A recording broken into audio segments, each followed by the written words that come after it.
Since the initial pursuit of Oscar Allen, the Hawks have been all in on upgrading that midfield after copping a 20-5 centre clearance hiding from the Cats in the prelim final. It is paramount that the Hawks make these changes in order to rise up the ladder, initially being touted as a landing spot for Zak Butters as a pre-agent before it looks more and more likely that Port Adelaide are just going to match a contract that is offered to him by a Victorian club and force a trade if that's the direction that Butters wants to go. The Hawks were an initial landing spot for Christian Petrarca and now seemingly all in on Zach Merrett and Bailey Humphrey. Whether it's one or both, I'm not sure. The longer this trade period goes on, though, the more I feel Hawthorn fans are pulling away from the idea of getting Zach Merrett, almost talking themselves out of it.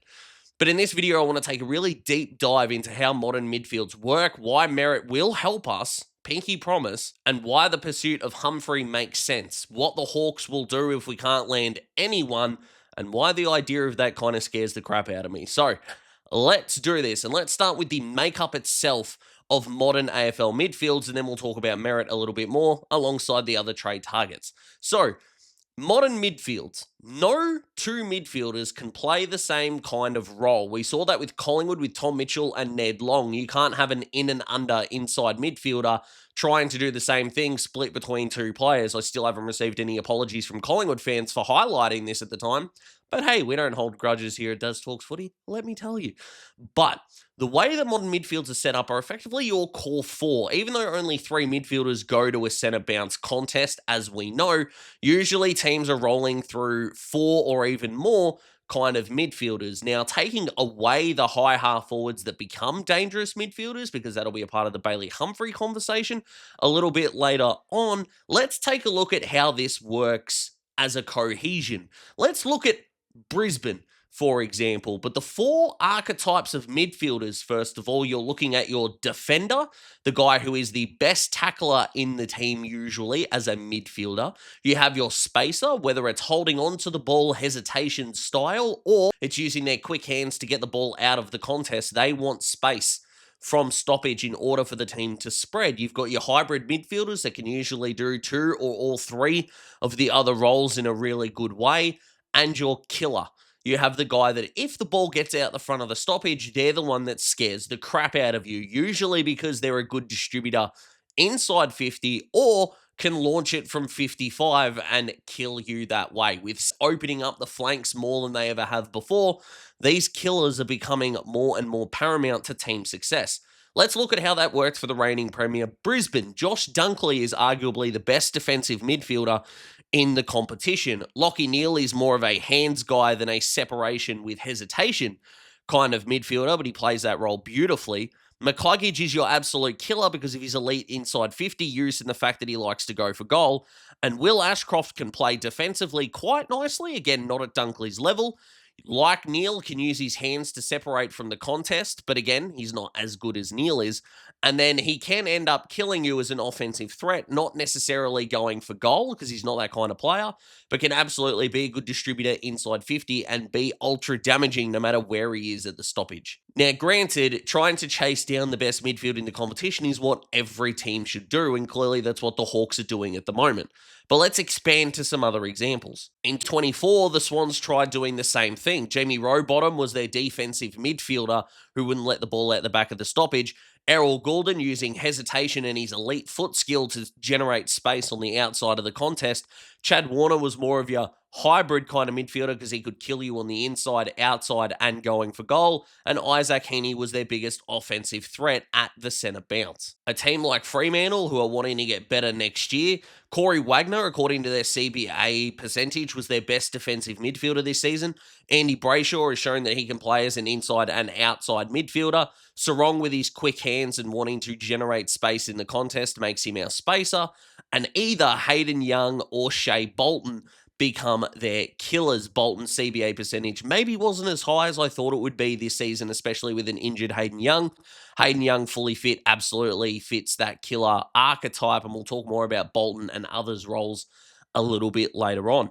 With Gold Coast getting Christian Petrarca, or going to get Christian Petrarca, their midfield makeup looks like Matt Rowell being one of the better defensive midfielders in the competition with his tackle numbers as well.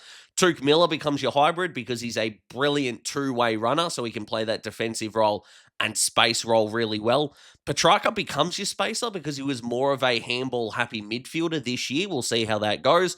And Noah Anderson breaking from stoppage and taking pot shots from 55 was part of what made him so damaging and an equal winner of the Coaches Award this year. The Hawks themselves are no strangers to this from a historical point of view either.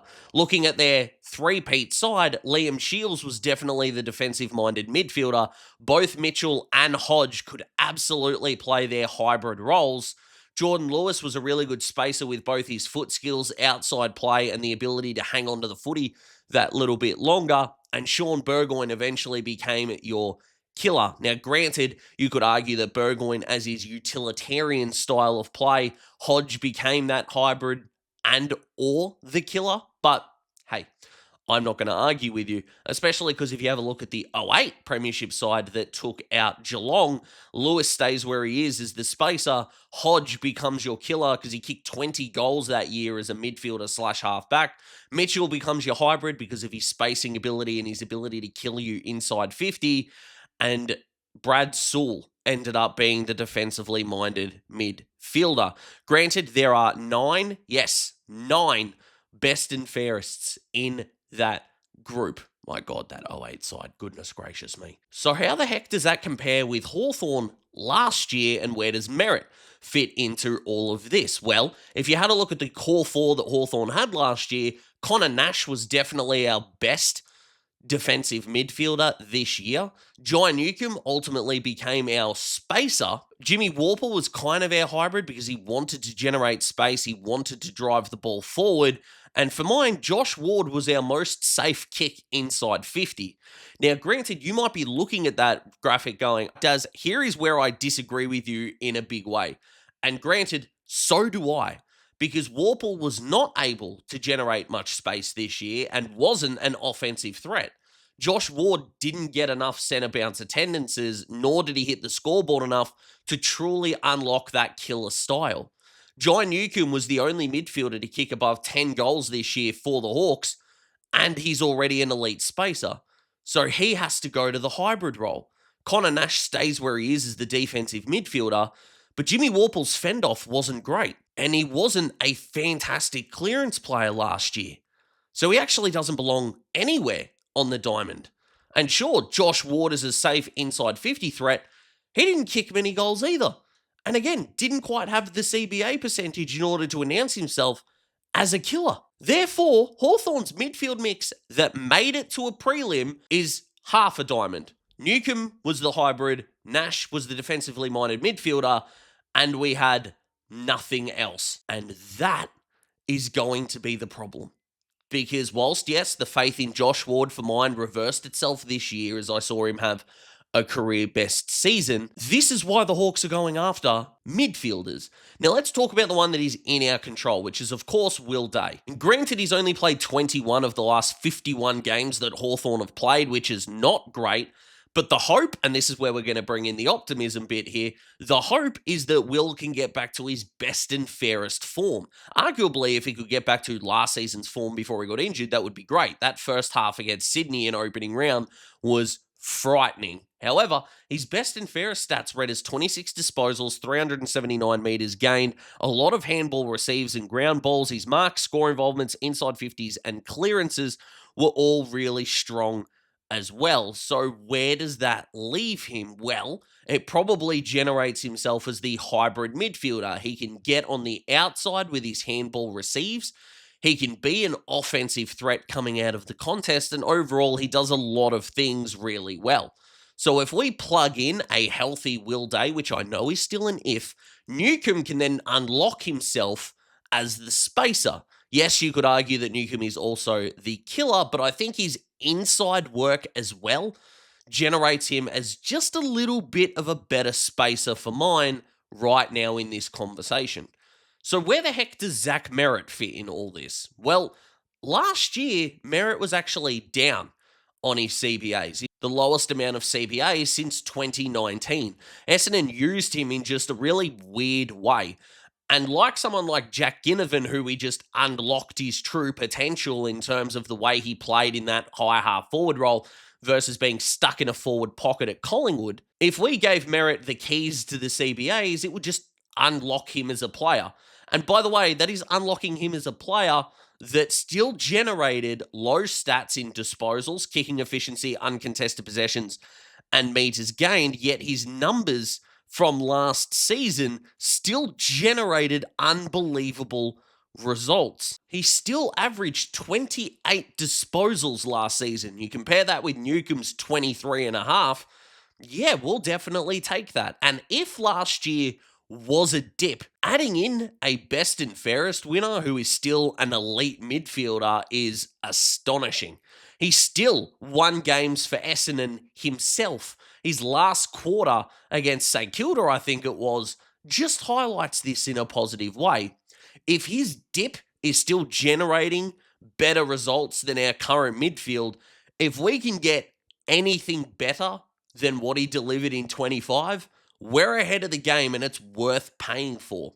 If we took Merrett's numbers and generated those into what Hawthorn's midfielders had last year, the numbers are just elite. Of the 101 qualified midfielders last season, he would have been our highest rated player in terms of midfielder, 17th. Newcomb on the back end of the top 30. The other three didn't make it, including Worpel and Nash being outside of the top 50. For score involvements, he was equal 18th in the comp last year. Newcomb in the top 25. Ward nearly outside the 40. Worpel and Nash outside of the top 50.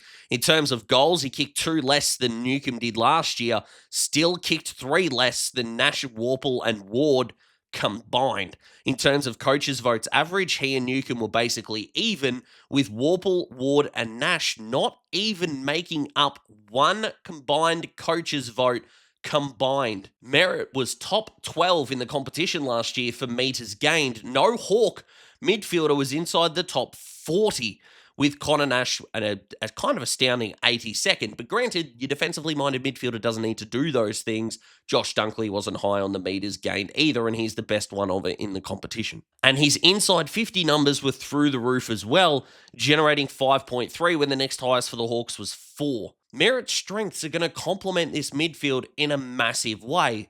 If we can somehow plug in a healthy Will Day and Zach Merrett across to this football club, here's how that diamond of midfield archetypes would look. Nash stays as your defensively minded midfielder. Newcomb or Merrett, admittedly, could play as your spacer. Day stays as the hybrid. The reason why I went Merrett over Newcomb as the killer in this kind of example is because Merrett only kicked 2 less goals, had better inside 50 and meters gained numbers than Jai did, so I think that fits rather nicely. Let's take this a step further, because if that hasn't sold you, I don't know what has, by the way. But let's take this a step further. What if the Hawks do land a Zak Butters next year as well? Now, this is where we're getting into a little bit of the unrealistic territory, because it looks like the Bulldogs, Cats, Pies, and Bombers are also going to be pursuing him, but let Daz dream for 30 seconds, and then we'll get into the Bailey Humphrey bit. Butters last year won another best and fairest. He missed 4 games last year. 16% of the season he didn't even play, and still generated 28 disposals, 422 meters gained, 11 handball receives, 8 ground ball gets, 6.5 clearances and score involvements, 5 inside 50s, and 4.35 coaches votes a game. So where the hell would that fit if we land Merrett, if we keep a fit Will Day, and then we can somehow land Butters? How we're getting the draft capital for this, again, I have no idea. But again, let a man dream. Well, someone has to go from that initial 4 diamond. And the answer to that is very simply Connor Nash, which means Jai Newcomb needs to become your defensively minded mid. Now, we know that Jai is a tackler by nature and can play a contested style of game. We know that Day would stay as the hybrid. Absolutely. That means that Butters becomes your spacer, because Butters only kicked 1 goal this year. So he can't really be seen as the killer in that midfielder if he's not hitting the scoreboard, and Merrett becomes your killer. And I'm telling you, if that doesn't fill you with excitement, I don't know what the hell does, and why I am banging down the door and pleading with every deity that exists, or that we think exists, that Zak Butters becomes a Hawk. Now, again, the more realistic version is just Merrett into the side. And then the last bit of contention here is why Bailey Humphrey and what he and other impact killer half-forward midfielders bring to the fray. And very simply, that is the guy that can come in and hold no defensive nous at all, that can bring freshness, toughness, breakaway speed, and like I said, can become the killer for limited centre bounces. Shea Bolton for Fremantle, and if we go back to the reigning premier, hello Cam Rayner. Jordan De Goey for Collingwood throughout that 2018 run, and Bob's your uncle. Whilst Damien Hardwick has called Bailey Humphrey Dusty 2.0 before, it's more realistic that he's probably going to end up that Jordan De Goey type of player, which again would suit the Hawks really well. If we only landed Humphrey, Nash stays as your defensive midfielder, you then have Day as your hybrid, Newcombe as your spacer, and then you got to kind of rotate your killers there. Humphrey, if he's in there, would become that. Josh Weddle can become that as well. Ward would become that sometimes. And then guys like Dylan Moore, Nick Watson, also getting CBA runs towards the back end of the year, can generate some hope that way. Is it the greatest way to go about it? I'm not really sure. But the youth of Humphrey and that untapped potential appeals to the Hawks in a massive way. And I like him. In 24, I did a preseason video on who is going to become an A-grader in the next 12 months. Newcombe was on that list, and that's aged beautifully. So was Bailey Humphrey. I am a believer in this man, and I 100% get why the Hawks are going after him. I still think Merrett brings us closer to a flag, and part of me thinks that Hawthorn fans are a fraction impatient around flags, given that after we won the first one in 61, our longest premiership drought was 17 years. Currently, we were going through the second longest drought overall, because no matter even if we win the flag in 26, it would have been an 11-year drought. 61 to 71 was the second biggest with 10. So I get that we want sustained success and trying to build yet another dynasty of we have seen already a few times, 70s, 80s, and the 2010s. But given the way that footy's changed, that Brisbane and Gold Coast with the academies, Sydney as well, depending on what they can do with their tall forward line if they can land Charlie Curnow, maybe the time for a Victorian dynasty is coming to a close for the now. So instead of trying to lay out a perfect plan to land 3 or 4 flags in a row, there is a realistic way of going, what brings us the next one? Because the Hawks aren't exactly old. Only Gunston, Barris, and Sicily are going to be front-line best 23 players next year who will be 30 or older. So if Merrett comes in and in a 2 or 3 window period we keep challenging, it's not as if the window is going to slam shut on the rest of the list. So I'm all in on Merrett, and fingers crossed we can get it done. Now, I also understand that we are going to have to give up pieces for Merrett. I understand that, and player or players are probably going to have to be included. And the Hawks do love Cam McKenzie, I understand that. Henry Huswaite is going to be looking for other opportunities. But as far as I'm concerned, without selling the farm or doing anything stupid, bring on a Merrett trade. But I do understand that bringing a player like him in means expectations are going to rise quickly. But he would come in and be our best midfielder. That's just a fact. I really hope you enjoyed this deep dive, and even if you disagree on the Merrett front, I hope that you could enjoy this video. Like it. If you did like the video, I would really appreciate that. Subscribe to join the Daz Talks Footy community, and keep an eye out for the rest of the week, because there are going to be more trade reactions coming as more deals go through. I expect the Calamarchi, Clayton Oliver, and hey, maybe even the Zach Merrett trade to be dropping during that time. You've also got guys like Charlie Curnow, Rowan Marshall that we've got to be keeping an eye out for. So plenty of stuff is coming. If you want to check out my other free agency and trade videos, you can absolutely find them by just clicking on the Daz Talks Footy icon near the description and go for your life. But thank you very much for watching. Make sure you be kind to yourselves, you absolute legends. Tell your mates that you love them too. See you next time.